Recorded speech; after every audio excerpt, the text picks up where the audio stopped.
Karibu sana mwana Juma Yusuf TV. Amani na upendo wa Mungu viwe pamoja nawe ndugu yangu kipenzi. Karibu sana katika darasa mbalimbali zinazoendelea katika chaneli yetu pendwa kabisa ya Juma Yusuf. Ninajua katika namna moja au namna nyingine inawezekana ukawa umekumbana na changamoto wakati wa kuomba mkopo wa online katika application mbalimbali. Na moja miongoni mwa changamoto kubwa kabisa ni kukamilisha kujaza kila kitu alafu unakosa kupata mkopo huo. Leo naenda kukutajia applications 10 bora zaidi zinazotoa mkopo kwa uhakika. Kisha naenda kukuambia nini ufanye, unajazaje taarifa zako ili uweze kupata mkopo huo. Kwa taarifa zilizokuwa bora na mzuri zaidi ya hizi, basi subscribe, like, share na comment katika chaneli yetu pendwa kabisa ya Juma Yusuf TV. Sasa twende kazi. Leo nitaeleza application 5 zinazotoa pesa ndogo na application 5 zinazotoa pesa kubwa. Nikianza na application 5 zinazotoa pesa ndogo kuanzia shilingi 5,000 mpaka shilingi 15,000. Applications hizo ni kama ifuatavyo. Application ya kwanza inaitwa Cash Loan. Hii ni application inayomilikiwa na kampuni ya CreditPay Fintech Limited au CFL. Application hii ni moja miongoni mwa application bora kabisa zinazoweza kukupa mkopo mdogo unaoweza kukidhi mahitaji madogo. Mkopo wao wanaanzia shilingi 5,000 mpaka shilingi 15,000. Application namba 2 au application ya pili ni application inayokwenda kwa jina la Papa Mkopo Fedha za Haraka. Application hii inamilikiwa na kampuni ya Vista Finance Limited au VFL. Application hii ni moja miongoni mwa application nzuri kabisa zinazotoa mkopo kwa urahisi, lakini pia hawa wanaanzia shilingi 5,000 mpaka shilingi 15,000.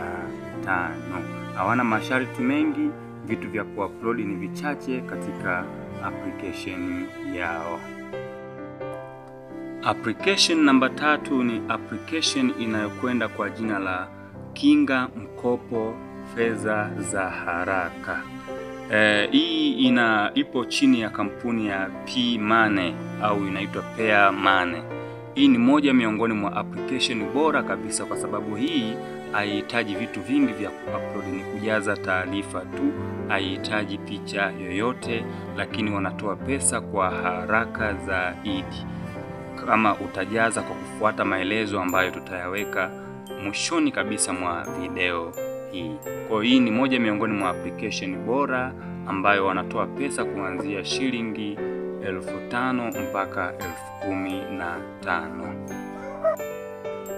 Application namba 4 inaitwa Pesa Yako. Application hii inamilikiwa na Nchika Microfinance Limited, yani NML.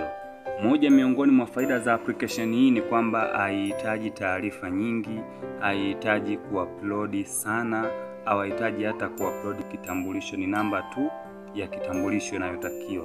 Lakini hawa pia wanatoa mkopo kuanzia shilingi 5,000 mpaka shilingi 15,000 kama utajaza vizuri kwa kufuata maelekezo yatakayokuwa mwisho kabisa wa video hii. Application namba 5 inaitwa Flying Shilling. Hii inamilikiwa na kampuni ya Stewart Microfinance Company au SMC. Hii ni moja miongoni mwa application bora kabisa ambayo haihitaji mambo mengi wakati wa kuijaza, haihitaji taarifa nyingi, lakini ina uhakika mkubwa sana wa kupata pesa. Application hii inatoa kiasi cha fedha kuanzia shilingi 5,000 mpaka 20,000. Nimemaliza kuzielezea application zinazotoa mikopo midogo. Sasa naenda kuzielezea application 5 zinazotoa mikopo mikubwa kuanzia shilingi 5,000, 10,000, 20, 30, 40, 50 mpaka shilingi 60,000. Application namba 1 ni application ya Branch ambayo caption yao inasema Quick Online Loan App. Hii inamilikiwa na kampuni ya Branch International Financial Service Limited. Ni moja miongoni mwa application kubwa kabisa na application kongwe na za muda mrefu.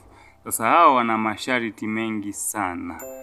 Kujua jinsi ya kuijaza application hii ili uweze kupata mkopo, maelezo yatakuwa huko mbele ya video, kwa sababu hawa wana masharti mengi wakati wa kujaza. Ukifanya makosa kidogo tu basi huwezi kupata mkopo. Hawa wanatoa kiasi kikubwa sana cha pesa, wakianzia na shilingi 10,000 kinaongezeka mpaka kinafikia kiasi kikubwa kilichokusudiwa kwako wewe kuweza kukipata. Application namba 2 ni Flex Cash. Caption yao inasema mkopo wa fedha. Hii pia inamilikiwa na kampuni ya Sharp Financial Service Limited au SFSL.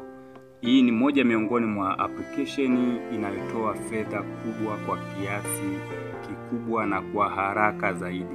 Hawa wenyewe huwa wanaanzia shilingi 30,000 na kuendelea. Application namba 3 ni application ya Zima Cash. Caption yao inasema Instant Cash Loan.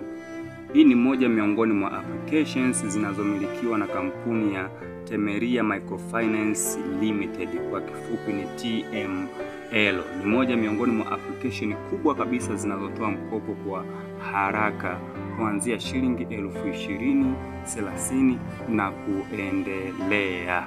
Kujua jinsi ya kupata application hii, maelezo yanapatikana mwisho wa video hii. Pia kujua namna ya kupata pesa, namna ya kuijaza ili uweze kupata pesa, maelezo pia yapo mwisho wa video. Application namba 4 inakwenda kwa jina la PesaX Pro. Caption yao inasema ni mkopo salama. Hii inamilikiwa na kampuni ya PesaX Developer. Hii ni moja miongoni mwa application za uhakika kabisa zinazotoa mkopo kwa haraka kama utajaza vizuri.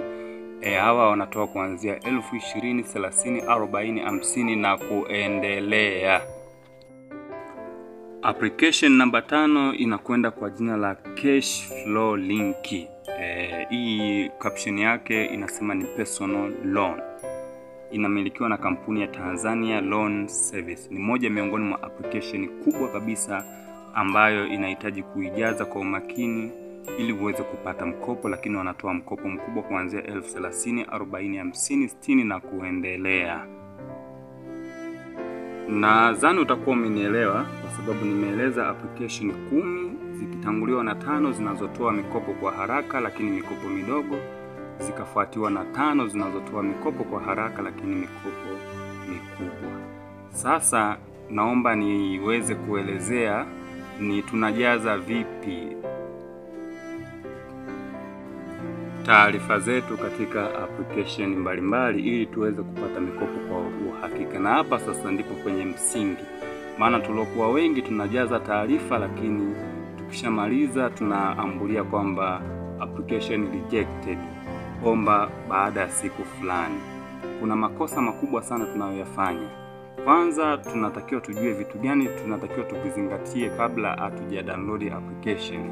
Lakini pili ni nini tunatakiwa tukijaze katika application hiyo ili tuweze kupata huo mkopo. Mambo ya kuyazingatia wakati unaomba mkopo ni kama ifuatavyo. Namba 1. Hakikisha simu yako haina SMS za madeni. Kama ulikuwa unadaiwa Songesha, unadaiwa wapi, zile message zote zifute. Kama ulikuwa unadaiwa na application zingine, zile message zote hazipaswi kuwa katika simu yako, kwa sababu hizi application huwa zinaomba kuingilia message zako na kuzisoma. Namba 2. Hakikisha simu yako hazina OTP za application za mikopo. hakikisha kama ulijaribu kuomba application nyingine ukatumiwa OTP, basi tunasema kwamba hakikisha zile OTP zote unazifuta. Namba 3, hakikisha unajaza taarifa zako za kweli, usitumie uongo. Baadhi ya watu wanajaribu kuchiti. Namba 4, hakikisha SMS zako za miamala hazifutwi. Unapofanya miamala mbalimbali, acha zile message kwenye simu yako. Namba 6, hakikisha simu unayotumia kuombea iwe ni ile simu unayoitumia katika mawasiliano ya kila siku. Namba 7, hakikisha unawaweka wadhamini wa kweli na unaowasiliana nao mara kwa mara kupitia simu yako hiyo ambayo unaombea mkopo. Na mwisho kabisa, hakikisha mambo mawili, moja kati ya haya mawili uwe nayo. Either simu yako uwe umetumia kwa muda unaozidi mwaka mmoja, au umefanya miamala mingi kwa muda mfupi. Manake ni kwamba unaweza kuwa umenunua simu leo, lakini baada ya wiki 2 ukataka kuomba, basi hakikisha umefanya miamala mingi kupitia simu hiyo na zile message zote ziko hapo. Shukrani sana. Karibu tena Juma Yusuf TV kwa habari moto kama hizi.